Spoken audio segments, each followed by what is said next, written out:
Networks right now, they're talking about him. Look at it. This is the latest. Look at him. Here he goes again. Well, you know what here he goes again means? He's doing what he said he was going to do. He promised you he was going to do these things, and he walked into office week one, and that's exactly what he's doing. And he's saying, y'all do something about it. And when you try to do something about it, he's going to say, look at them now. Now they're concerned about these issues. Were they talking about that during the campaign? Hell no. That's really it. Bill Maher and Stephen A. Smith are back at it, once again holding their own party accountable. The two outspoken Democrats argue that their side has lost touch with the very voters they claim to stand for. They still believe defeating Trump is possible, but only if the party is willing to let go of a few self-destructive habits. What are those habits? Let's break it down. Here's how bad the Democrats f*** up. Trump is cool now. He's not just the most powerful guy in the world and just made himself like the richest. He's actually kind of at 78. Yes. I mean, rappers like him. Maher's absolutely right. The rise in support for Donald Trump is nothing short of remarkable.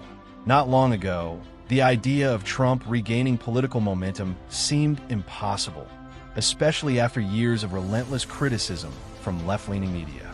They branded him as unelectable, trying to bury his career under endless scandals and outrage. But here's the irony. The harder they went after him, the stronger he became. Trump survived every attack, every smear, and every attempt to cancel him. Now he's not just surviving, he's dominating. Even former critics are starting to reconsider, drawn to his defiance and refusal to bow to the political establishment. In an unexpected twist, Here's the deal. The man was impeached twice. He was convicted on 34 felony counts. And the American people still said, he's closer to normal than what we see. Exactly. Left. That's what they're saying. He's closer to normal. Why? Because something that pertains, when you talk about the transgender community, for example, and you're talking about the issues that pertain to less than 1% of the population, the Democratic Party came across as if that was a priority more so than the other issues. And so he comes into office. Now you're talking about childbirth, citizenship, and what have you. He knows that's not going to pass the mustard, but he knows that he made that promise. So when he shows up week one on Capitol Hill and he says, this is what we're going to do through an executive order, even though it's going to be shot down through the courts and what have you, he's saying, I kept my promise. A lot of other things that he's going to point to that he's going to try to do. I kept my promise. I've said it time and time again on this channel. Trump understood the assignment.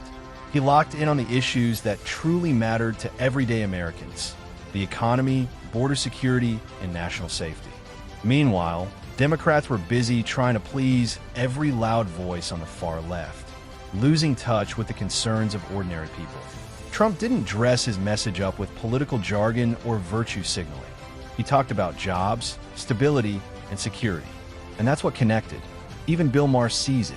He's warned his own party that obsessing over ideological purity while ignoring kitchen table issues is a recipe for disaster. Trump's real power was never about being polished. It was about being focused. He spoke to what people felt, not what elites. You turn around and you look at the left and you say, what promises did you keep? Now, you might know the answer to that. I'm certainly not questioning your knowledge about that at all. What I'm saying is what resonated with the voter. What voter out there can look at the Democratic Party at this moment in time and say, there's a voice for us, somebody that speaks for us, that goes up on Capitol Hill and fights the fights that we want them fighting on our behalf. They didn't do that. And that's why their behinds are home and that man is back into the White House. Beyond the confusing messaging, the left's biggest failure was losing touch with its own people. Ordinary voters, once the heart of the Democratic base, began feeling abandoned, unheard, and politically homeless. They watched their leaders obsess over identity politics, performative debates, and elite concerns while ignoring the real struggles of working families. As inflation climbed, the border unraveled, and crime spread into once safe neighborhoods, Democrats seemed more interested in Twitter applause than practical solutions. Under the Biden administration, that gap only widened. Promises of unity gave way to division, frustration, and disappointment. Many Americans looked around and realized no one was fighting for them. No one addressing their rent hikes, job insecurity, or fading sense. Look at the networks right now. They're talking about him. Look at it. This is the latest. Look at him. Here he goes again. Well, you know what here he goes again means? He's doing what he said he was going to do. He promised you he was going to do these things, and he walked into office week one, and that's exactly what he's doing. And he's saying, y'all do something about it. And when you try to do something about it, he's going to say, look at them now. Now they're concerned about these issues. Were they talking about that during the campaign? Hell no. That's really it. Trump continues to be the Democrats' biggest headache, and it's not hard to see why. He embodies everything the DNC claims to despise: bluntness, defiance, and a complete disregard for political correctness. But ironically, that's exactly what makes him appealing. While Democrats hide behind polished statements and carefully tested talking points, Trump talks like the guy at the end of the bar, raw, unfiltered, and unapologetically himself. For many Americans, that feels real. In an era where most politicians sound rehearsed, his authenticity cuts through the noise. As Stephen A. Smith said, people see Trump as the closest thing to real. They might not love everything he says, but they trust that he means it. And that's the key.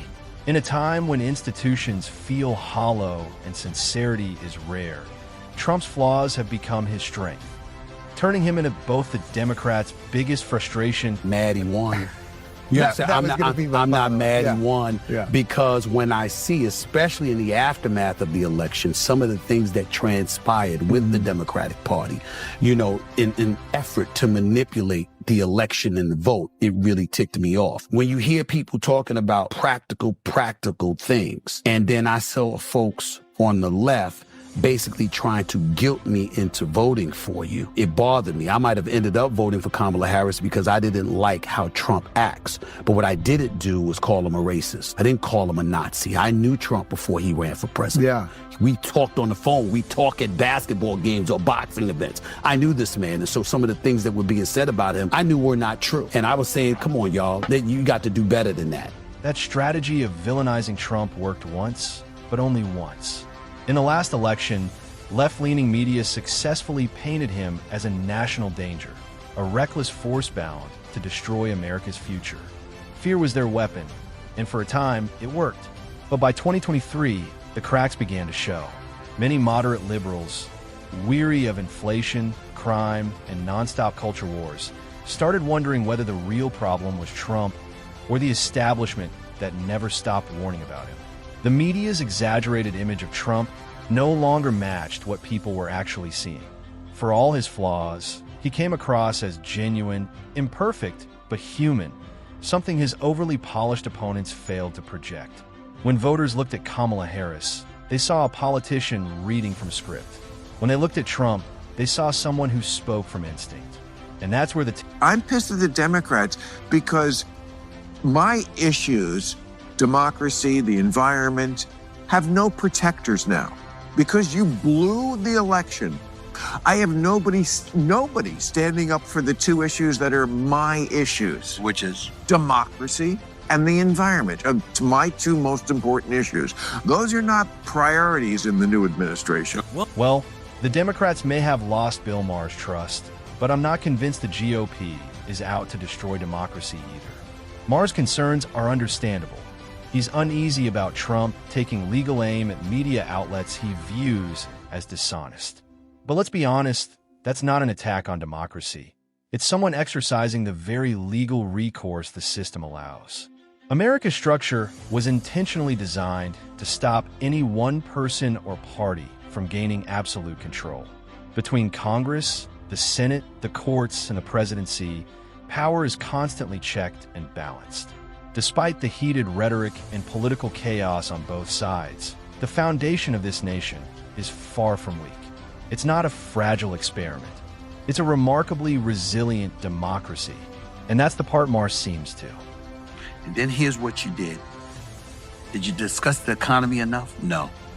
You could have discussed the border because unlike Obama, who was quote unquote the deporter in chief, according to the Republicans, because he deported more immigrants than Trump did. According to not just Republicans, but the Democrats. There were Democrats who called him that. He deported more immigrants than Trump, which means he just didn't talk about it, but he did it. So the question is, why are Democrats so outraged at Trump for deporting illegal immigrants?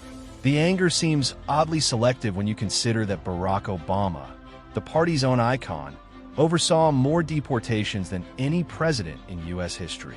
If that's the case, why the sudden moral outrage now? The answer isn't really about compassion, it's about optics. When Trump enforces immigration laws, it's called cruelty. When Democrats do it, it's called policy. Critics see it for what it is, hypocrisy. Both parties have used immigration as a political weapon when convenient, but the difference lies in how they spin it. Democrats aren't furious because Trump deported people. They're furious because he did it unapologetically. And that alone exposes just how much of today's outrage is driven by performance, not principle. Biden walks into office and day one you sign an executive order one. that opens the border, and you let more than 12 million immigrants cross the border illegally, and you don't think that's going to be a problem? In fact, Biden's administration has undone much of what Obama once built on border control, and the results have been disastrous. Over 2 million people have crossed the border illegally under his watch, overwhelming the system and sparking predictable chaos. Without proper vetting or enforcement, many of these migrants became part of underground economies, fueling drug trade, human trafficking, and rising crime in cities that were once considered safe. This isn't just poor governance, it's a national security failure. And now, ironically, it's Trump who's stepping back in to confront the very crisis Democrats helped create. His approach may be tough, even divisive, but at least it faces reality head-on. Borders matter, and laws exist for a reason. Biden's leniency didn't bring compassion, it brought instability. From shielding Kamala Harris from accountability to mismanaging immigration, the Democratic Party's moral outrage has begun to feel hollow and politically selective. Meanwhile, Trump, flaws and all, continues to resonate with voters who value order, safety, and authenticity over empty slogans. If Democrats truly want to regain America's trust, they'll need to confront their contradictions, not conceal them. And that wraps up today's video. If you found it insightful, don't forget to hit the like button and subscribe for more content just like this.